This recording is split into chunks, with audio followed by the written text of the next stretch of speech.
Precisión. El profesor era blanco y yo era el alumno. Lo cual me recuerdo bastante bien. Bueno, vamos a lo que nos trae acá, ¿no?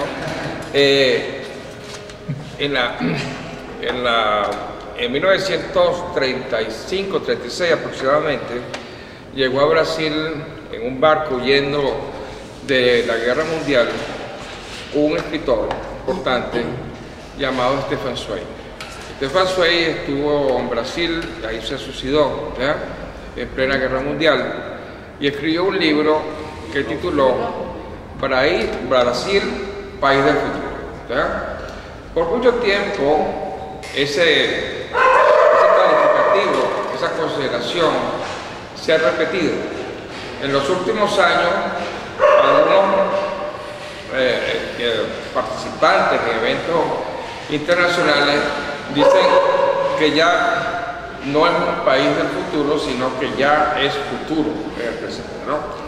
Entonces, hablar de Brasil, un país, por supuesto, exponencial, ¿no?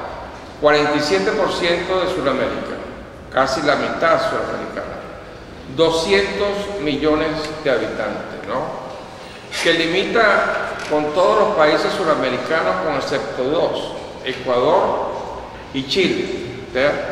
Y que en los últimos años, concretamente en el siglo XXI, viene presentando entonces algunas manifestaciones que lo colocan entre país en ascenso, un país que está con los BRICS ya monopolizando una parte importante del comercio internacional, y por supuesto en América del Sur lo consideran entonces como la locomotora que impulsa entonces transformaciones importantes en Sudamérica, como son, por ejemplo, UNASUR, que era un proyecto, o es un proyecto creado en 2004, que tiene entonces, por supuesto, buscando una operatividad de un nuevo espacio histórico concreto que sería Sudamérica, ¿no? Más o menos equivalente a lo que la Unión Europea tiene ya por muchas décadas, ¿no? Bueno, en ese país, se fue a Brasil, de una manera súbita, a principios del mes de junio, se precipitaron manifestaciones. Esas manifestaciones se fueron multiplicando con una rapidez en diferentes ciudades y, por supuesto, tuvieron una resonancia internacional, ¿no? Hoy, por ejemplo, ayer, que fue el final de la Copa, motivó entonces que la presidenta Dilma no asistiera al evento, lo cual significa ya entonces un temor a algo nuevo, el poder popular, que se levanta clamando entonces contra la corrupción, contra un evento de fútbol internacional que esconde problemas nacionales muy importantes, etcétera, etcétera, ¿no? Entonces, en primer lugar, el evento que estamos llevando entonces a través de los medios, etcétera, nos pone en relieve lo siguiente, ¿no? Hay una crisis del sistema. El sistema es el que está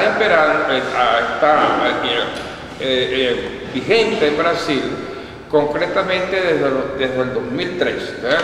En las elecciones del 2002, que fue en diciembre, ganó las elecciones Inácio Lula da Silva, ¿no? Gobernó por 10 años ininterrumpido, y en el 2010 hubo una elección y entonces salió electa Dilma Rousseff, que es precisamente lo que se llamaba la sucesora. En esas elecciones, que fueron, por supuesto, con la figura de Lula, ¿no?, como un personaje que llegaba a las elecciones con 80% de popularidad, etcétera, ¿no? Entonces la gente votaba por la sucesora de Lula, que él estaba imponiendo, ¿no? Entonces, primer asunto es que hay una crisis de ese modelo. ¿Qué significa esa crisis? Entonces yo puse acá lo siguiente, ¿no? las sorpresivas y contundentes manifestaciones de insatisfacción ciudadana que estallaron en Brasil durante el mes de junio del 2013 tomaron por sorpresa la dirección política del lulismo, ¿no?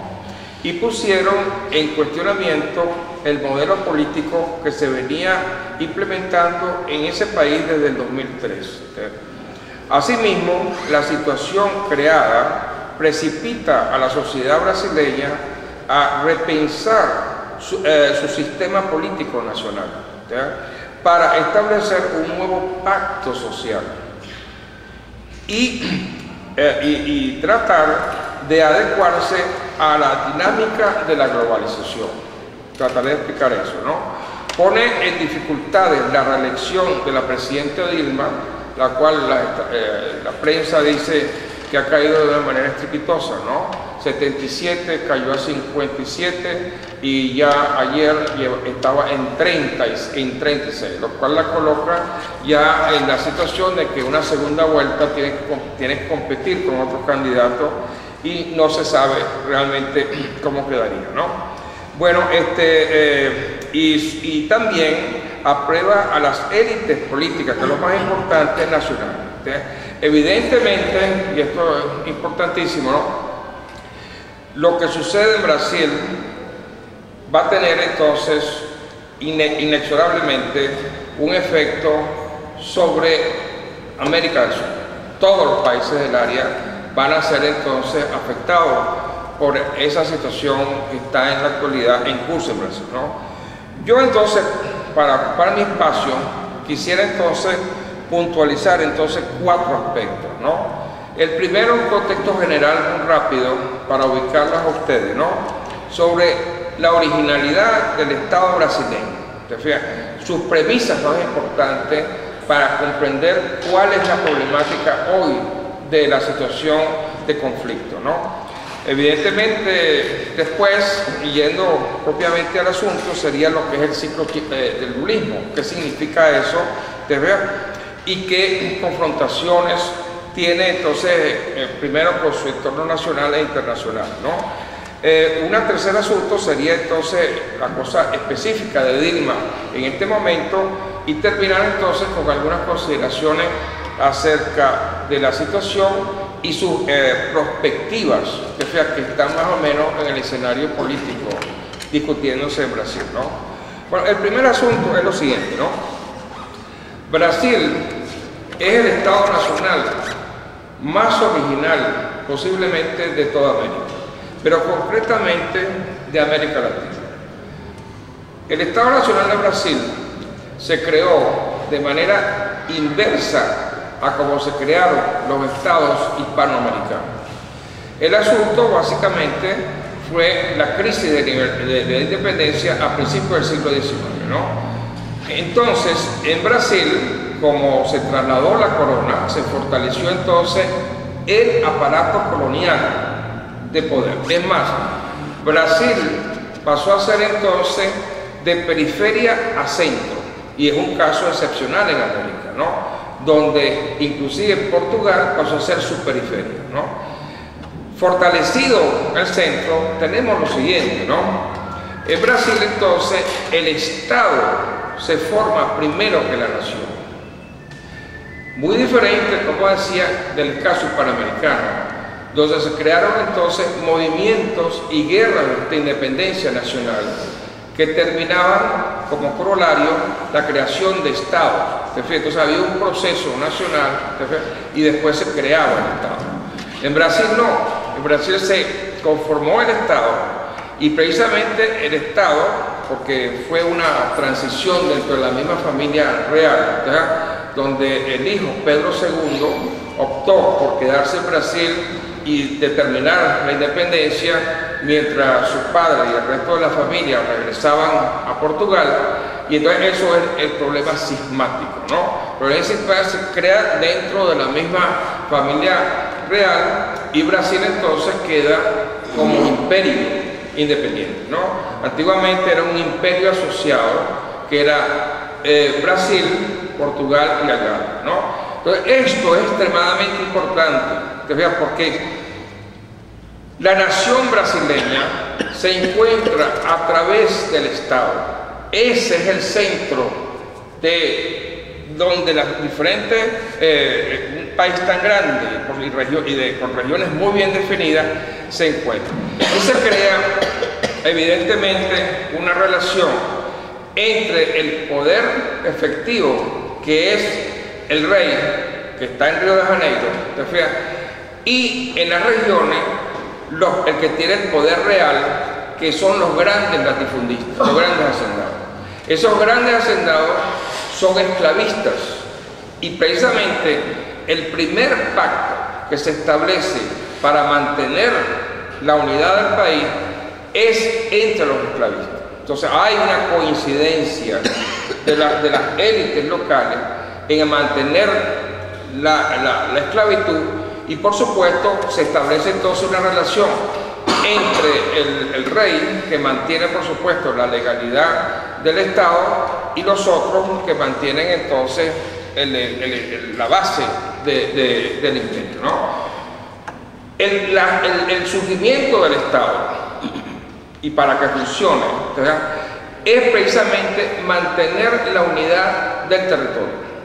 Entonces, la primera función del Estado y en la independencia, y por eso es que se mantiene la monarquía, ¿verdad?, es mantener cohesionado el territorio. Entonces, Brasil es el único país americano que pudo convertir su territorio colonial, transferirlo a territorio independiente, inclusive diferente a los Estados Unidos, porque los Estados Unidos empezó siendo una facción territorial menor, y después vino el expansionismo.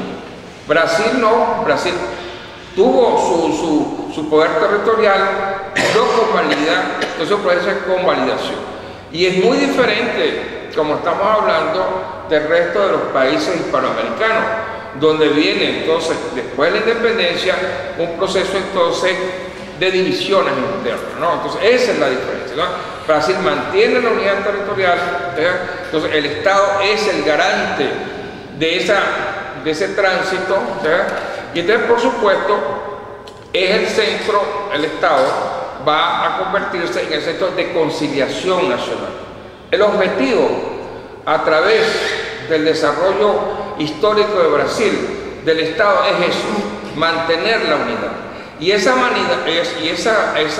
unidad territorial la mantiene entonces bajo un proceso precisamente de coincidencias o de negociaciones que hace entre las diferentes élites regionales, ¿verdad? Entonces eso es lo importante. En el primer momento, como señalé, la primera conciliación es la esclavitud. Todos son esclavistas, ¿verdad? Fíjense, diferente. En Estados Unidos, mitad del país era esclavista, el otro no. Brasil era todo esclavista. Entonces, esa es precisamente lo que mantiene la unidad. En el proceso evolutivo hay, por supuesto, momentos coyunturales donde las crisis van a determinar entonces el cambio del rumbo histórico del Estado Nacional. Siempre, por supuesto, con el Estado que sirve como el centro de ese proceso de llevar adelante, pues, la transformación o el curso histórico, ¿no? Fíjense ustedes, esto es importante, ¿no? Brasil, después de la independencia, a diferencia de América Latina, no pasa por el proceso del personalismo político, el caudillismo. ¿Por qué? Lo obvia, porque tiene entonces un sistema monárquico y el caso entonces del gobierno es más definido. También obvia el sistema militarista, porque precisamente es una nobleza. Entonces no tiene en ese momento, sobre todo hasta 1870, que es la guerra con el Paraguay, una necesidad expresiva de mantener entonces una fuerza militar para mantenerse, ¿no? Sino que se mantiene precisamente mediante esa conciliación de los sectores entonces de la tierra, que es el poder de las regiones, y la monarquía, ¿no? En 1889 la monarquía cae. Hay factores estructurales internos que determinan entonces esa primera crisis, ¿verdad? Y por supuesto entonces se pasa a la república. Ese movimiento o esa transición no es una transición revolucionaria, sino de cúpula. Hay un golpe de estado militar que precisamente el ejército se vino formando desde la guerra con Paraguay y termina entonces entrando en conflicto con la estructura del imperio. Entonces hay un golpe de estado y empieza entonces un nuevo ciclo, que es lo que llaman entonces la vieja república del café con leche. Concretamente es el periodo del café. Eso dura hasta el 30. Hay un proceso más o menos estable, gobiernos civiles a partir de 1902 hasta el 30, ¿no? Básicamente es un país agroexportador y, como ya señalé, su producto más importante es el café, y viene acompañado con el caso de la ganadería en Minas Gerais. Por eso se llama café con leche, una articulación entre San Pablo y Minas Gerais. En el 30 viene el segundo momento estructural importante, una crisis determinada por el factor internacional de la crisis de 1929, la bolsa de Nueva York. Penetra en el cuerpo socioeconómico de Brasil y determina entonces una crisis muy profunda, que es una revolución, la revolución de 1930, ¿no? Es la primera gran revolución con una participación de sectores importantes del país, sobre todo algunos como el caso del sur, que es los gauchos, y del nordeste, ¿no? Ahí se abre un periodo nuevo, que es el de Getúlio Vargas, y es el proceso de sustitución de importaciones. Va acompañado con la Segunda Guerra Mundial y precisamente un proceso de transformación bastante profundo, y hay buena parte de la bibliografía que consigue señalar el inicio del Brasil contemporáneo en el 30, ¿no?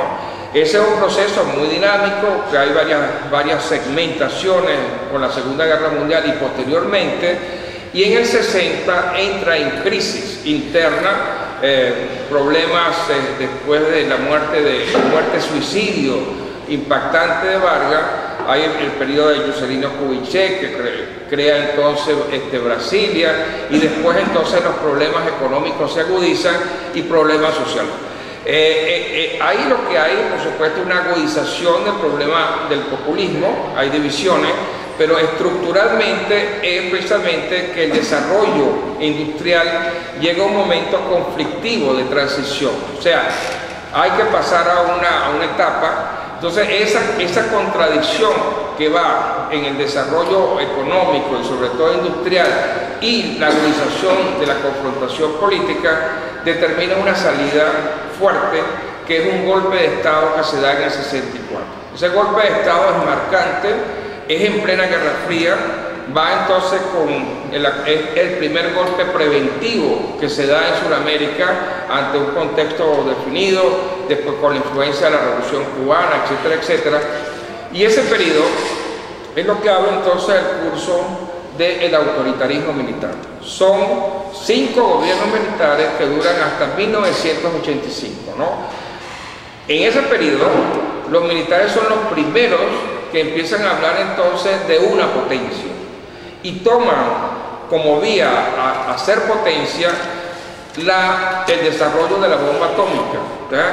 Y por supuesto una concepción geopolítica bastante firme que los lleva entonces a aislarse del resto de América Latina. Inclusive hay una concepción que se habló de las fronteras ideológicas, etc. Entonces fue un periodo donde Brasil entonces muy separado de América Latina. Es más, había mucho temor y se hablaba entonces del expansionismo brasileño.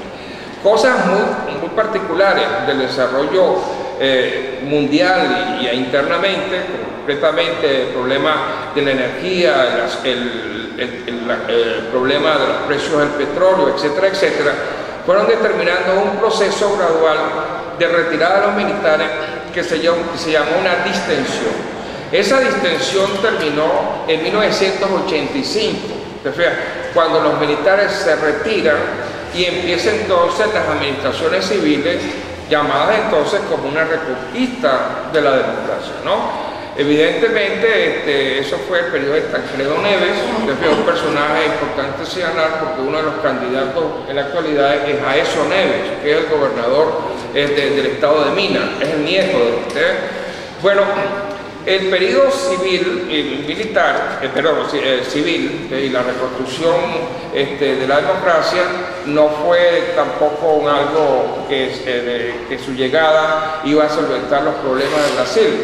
Todo lo contrario, fue un periodo bastante con mucho movimiento, por ejemplo, movimiento inflacionario. Brasil llegó a ser un país hiperinflacionario, problemas sociales bastante fuertes, y sin embargo tuvo el problema de Collor de Mello, que fue un problema, que fue el primer presidente que fue electo y se vio un impeachment, tuvo que renunciar. Y finalmente viene entonces en 1994, cuando gana entonces Fernando Henrique Cardoso, un personaje importante. Hay que señalar dos cosas, ¿no? En esa década del 90 se crean dos partidos nuevos, diferentes a todo lo anterior. Uno, el partido de Fernando Henrique Cardoso, que es el PSB, el Partido Social Brasileño, y el partido PT de Lula. Lula aparece también en la etapa final de los gobiernos militares y dirige entonces los movimientos de huelga en la industria automovilística, ¿no? En San Pablo, ¿no? Con Cardoso hay un momento de estabilización importante, y esto es señalado con el Plan Real. El Plan Real es la base económica sobre el cual entonces empieza, por supuesto, un ascenso de Brasil, a ocupar posiciones importantes, y por supuesto hay unos cambios internos interesantes. Cardoso dura dos periodos, hasta el 2002. En el 2002, por supuesto, por la Constitución del 88, solamente son dos periodos, entonces Lula aparece nuevamente como candidato. Lula fue, y allá me estoy desplazando entonces al segundo punto, ¿no? Lula fue 4 veces candidato, ¿no? Empezó entonces como un outsider, un personaje políticamente cuestionaba el sistema globalmente, de izquierda, desde el 85, fue 4 veces candidato, pero ya en el 92, 93, hay entonces cambios que él hace en su discurso y en su plataforma. Hay una carta que él manda al pueblo brasileño, donde él habla precisamente de la democracia, etcétera. Y antes precisamente hay un asunto que yo creo que es bien interesante, cuando Lula es invitado, por los militares a dar una conferencia. Entonces él precisamente ahí habla precisamente del país democrático, etcétera. Importante esto porque en las consideraciones finales tenemos que ver entonces que el ejército es un factor extremadamente importante en lo que va a pasar en Brasil, ¿no? Un poco parecido como está pasando en Egipto ahora, ¿no? Que dio 48 horas para definirse, ¿no? El ejército brasileño, por supuesto, está íntegro con su poder que no ha sido prácticamente tocado, ¿no? Y una cosa que es muy interesante para señalarlo rápidamente, ¿no? Esa transición que se hace del periodo militar al periodo democrático le conviene extremadamente también a los militares, porque en realidad en la jugada más importante de Brasil en el escenario internacional, es la democracia. Y ahí están precisamente los sectores militares realmente involucrados, porque precisamente el ascenso y el reconocimiento de Brasil, cuando sale precisamente el sistema ese de la bomba atómica, etcétera, es extremadamente importante para su reconocimiento. Entonces es un factor político y de poder, ¿okay? Y ahí entonces resumo algo que está, llamemos, en el subconsciente colectivo del Brasil, que siempre ha sido considerado un país que tiene entonces objetivos de potencia mundial, ¿no? Entonces eso es una cuestión, un commitment, como se dice en inglés, ¿no? Bueno, en el caso concretamente de Lula, entonces, ¿no? Lula llega a la presidencia, ¿te fijas? Y se convierte como presidente un elemento simbólicamente importante dentro del sistema, ¿sí? Primero, da no la sensación, sino de que el sistema puede llevar a la presidencia a un individuo que era un dirigente obrero, que tenía una preparación más o menos incipiente, que fue carismático, etc. Entonces el sistema lo coloca como un prototipo de ese Brasil nuevo, del Brasil de ascenso, ¿no? Y él también, con mucha habilidad, toma ese espacio que precisamente se da en el siglo XXI, en las primeras décadas, porque hay un espacio que se le abre a América Latina importante, ¿no? El precio de las materias primas aumenta, te fijas, hay una crisis internacional que empieza con la burbuja en los Estados Unidos, la crisis europea, etc. Entonces, ese es un momento. Entonces, el lulismo capta ese momento internacional. Y por supuesto también crea un entorno, por ejemplo, el chavismo, el ALBA y Argentina, para crear un proyecto entonces latinoamericano. En el primer momento, el proyecto aparece sin competencia, y entonces el lanzamiento del Mercosur, que no era del lulismo, porque venía del 90, 91, que se había firmado el Tratado de la Asunción, es redefinido, te fijas. Y entonces aparece el Mercosur como el movimiento suramericano más dinámico y se consideraba en un momento que podía ser entonces el articulador, te fijas, de la unidad suramericana. Entonces es el momento cuando aparece también, como dije a un principio, UNASUR, ¿no? Entonces hay eso combinado entonces con las manifestaciones de crecimiento del país, ¿no? Pasa entonces a ser la sexta potencia mundial, tiene un crecimiento sostenido de 5% y tiene entonces un asunto de incorporación social importante, donde aproximadamente unas 30 millones de personas, aún no dicen hasta 40, son incorporados por las bolsas de comida, etcétera, y bienestar, ¿no? Entonces ese es un proceso social y político muy importante, ¿no? Después de dos periodos, donde son los 8 años, Lula entonces, por supuesto, termina su gobierno, como ya señalé, con un 80% de popularidad, y hay también un aspecto que se plantea y que ellos básicamente lo señalan, los petistas, ¿no? Que a partir de 2003, con la llegada de Lula, se crea el nuevo Brasil. Eso es un elemento, como ya se ve, muy discutible, porque en realidad el que dio la base económica fue Fernando Henrique Cardoso con el Plan Real, y además otros factores políticos que no da tiempo pues, para explicarlo, pero en realidad, ellos políticamente sí han manipulado ese factor de que el lulismo es el que impulsa el nuevo Brasil, ¿no? Es interesante señalar lo siguiente, ¿no?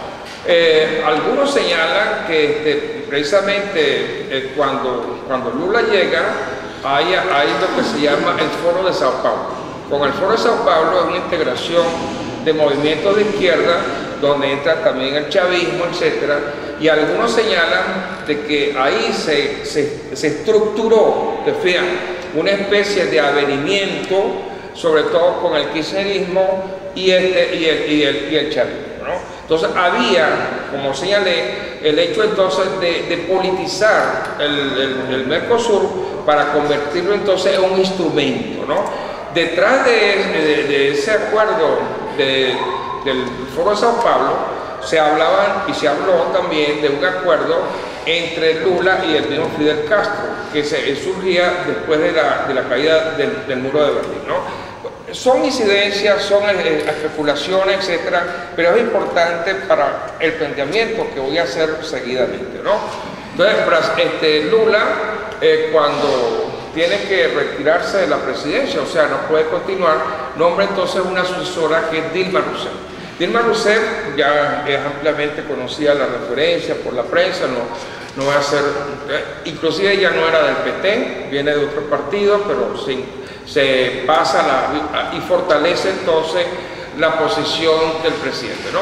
El presidente prácticamente la impone, ¿sí?, como su candidata.